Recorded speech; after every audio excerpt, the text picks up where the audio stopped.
हाजी मस्तान, दाऊद इब्राहिम, मनिया सुरवे, साबिर कास्कर, करीम लाला, ये कुछ ऐसे नाम हैं जिन नाम में से किसी न किसी के बारे में आपने सुना ही होगा। अगर नहीं सुना है तो आप इस वीडियो को पूरा देखें, और सुना भी है तो आप इसके पीछे छुपे कैरेक्टर की इतिहास के बारे में नहीं जानते होंगे शायद। और अगर नहीं जानते हैं तो आज मैं बताने वाला हूँ हिंदुस्तान के सारे डॉन्स की कहानी और फर्स्ट ऑफिशियल इनकाउंटर की कहानी। तब मुंबई को बॉम्बे बोला जाता था। उस समय करीम लाला एक ऐसा नाम जो कि अफ़गानिस्तान में पैदा हुआ, पेशावर के रास्ते जो कि आज पाकिस्तान में है। तब 1940 के दशक की बात है, तब अखंड भारत हुआ करता था। तब पाकिस्तान भारत से अलग नहीं था, और अफ़गानिस्तान में पैदा हुए ये करीम लाला, जिसको शेर खां पहले बोला जाता था, वो बिजनेस पर्पज़ से बॉम्बे में वो आता है। लेकिन वो थोड़ा ग्रेडी होता है, वो बहुत कम टाइम में बहुत ज़्यादा पैसा कमाना चाहता है, बहुत लालची होता है। और इसी कारण से वो क्या करता है, यहाँ पे आने के बाद स्मगलिंग का बिजनेस शुरू कर देता है, गोल्ड का, डायमंड का वगैरह वगैरह। और देखते ही देखते बहुत कम टाइम में वो बहुत ज़्यादा अमीर भी बन जाता है। उसके अमीर बन जाने के बाद वो क्या करता है, कैसीनो शॉप, वाइन शॉप, दूसरों को पैसे उधार देना ये शुरू कर देता है। और धीरे धीरे वो स्मगलिंग के एरिया में बहुत ज़्यादा अपना नाम कमाता है, बहुत ज़्यादा आगे बढ़ जाता है। उसकी पावर्स दिन पर दिन बढ़ती जाती है। उसके गैंग को पठान गैंग के नाम से भी जानने लगते हैं लोग। तभी इसी दौरान मुंबई में तस्करी में एक दूसरी कैरेक्टर की एंट्री होती है, जिसका नाम है हाजी मस्तान। सही सुना आपने, हाजी मस्तान। उस समय क्या होता था कि बहुत कम फाइटिंग होती थी डॉन्स के बीच में, गैंगवार बहुत कम हुआ करती थी, तो लोग कंप्रोमाइज़ पे ज़्यादा बिलीव करते थे, समझौता करते थे। ठीक है, तो फ्रेंडशिप दोनों में हो गई, हाजी मस्तान और करीम लाला में। दोनों ने अपना अपना एरिया डिवाइड कर लिया। लेकिन फिर देखते देखते एक थर्ड कैरेक्टर की एंट्री होती है, वर्दा राजन, जो कि साउथ से आया था। उसने भी इनसे फ्रेंडशिप करी, और देखते ही देखते वो पूरा बॉम्बे 3 एरिया में डिवाइड हो गया और तीनों ने बांट लिया। लेकिन इन तीनों में HOD की बात की जाए, हेड ऑफ डिपार्टमेंट की बात की जाए, तो वो अभी भी करीम लाला था। एक स्टोरी भी सुनने को मिलती है कि बॉलीवुड के कुछ सेलिब्रिटी ऐसे थे जिनको कभी कुछ परेशानी हुई थी, कुछ लोग परेशान कर रहे थे, तो उन लोगों ने करीम लाला से मदद ली थी और करीम लाला ने उनकी मदद की थी। इसके बाद अगर हम 80s के दशक की बात करें तो अचानक साबिर कास्कर, जो कि दाऊद इब्राहिम का एल्डर ब्रदर था, उसकी एंट्री हो जाती है। लेकिन उसके आने के बाद वो बिलीव क्या करता था कि फाइटिंग पे बिलीव करता था। वो कहता था अगर गैंग्स को आगे बढ़ना है तो दूसरे को हराना होगा, दूसरे को डिफीट करके मार के आगे बढ़ना होगा। समझौते पे वो बिलीव नहीं करता था। इसी तरह गैंगवार स्टार्ट हो जाता है। करीम लाला, एक ऐसी स्टोरी भी सुनने को आती है कि करीम लाला दाऊद पे गुस्सा होकर उसको उठवा के उसकी पिटाई भी करता है। हालांकि बाद में हाजी मस्तान इन दोनों के बीच समझौता कराने की कोशिश करता है, लेकिन ऊपरी मन से करीम लाला, दाऊद इब्राहिम एक दूसरे से समझौता तो कर लेते हैं, लेकिन वास्तव में वो दोनों एक दूसरे से बदला लेना चाहते हैं, एक दूसरे के दुश्मन होते हैं। तभी 5वें कैरेक्टर की एंट्री होती है, मनोहर अर्जुन सुरवे।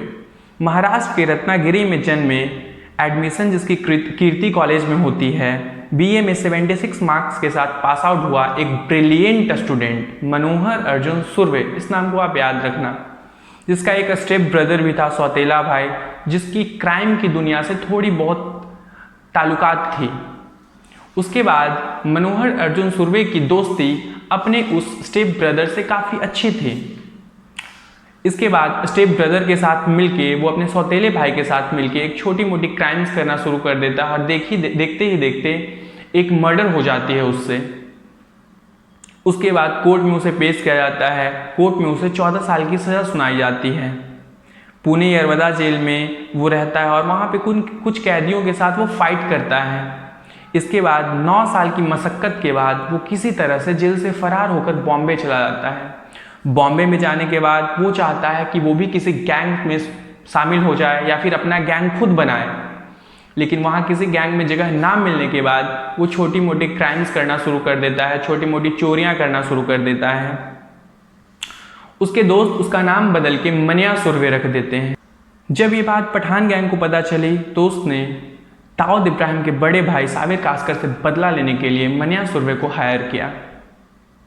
मनिया सुरवे पूरी तरह से तैयार था साबिर कासकर को मारने के लिए और 12 फरवरी 1981 को मुंबई के सिद्धि विनायक मंदिर के पास वाले पेट्रोल पंप जहां साबिर कासकर अक्सर पेट्रोल भरवाने आता था, वहां पे मनिया सुरवे और उसके आदमी पहले से तैयार थे हथियार के साथ।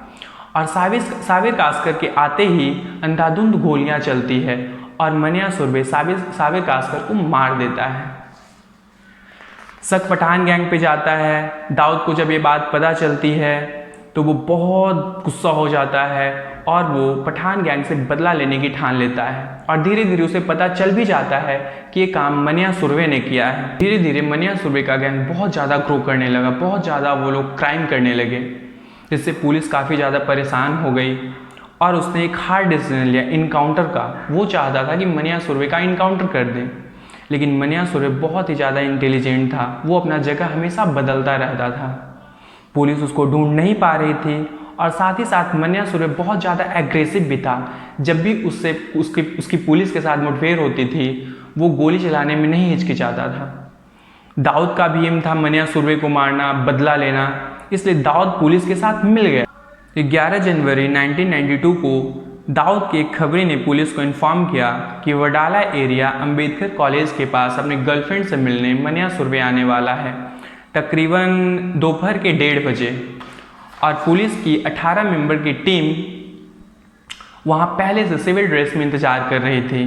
ऑन द स्पॉट मनिया सुरवे आता है और मनिया सुरवे आने के बाद समझ जाता है कि वहाँ पे पुलिस पहले से उसका इंतज़ार कर रही है।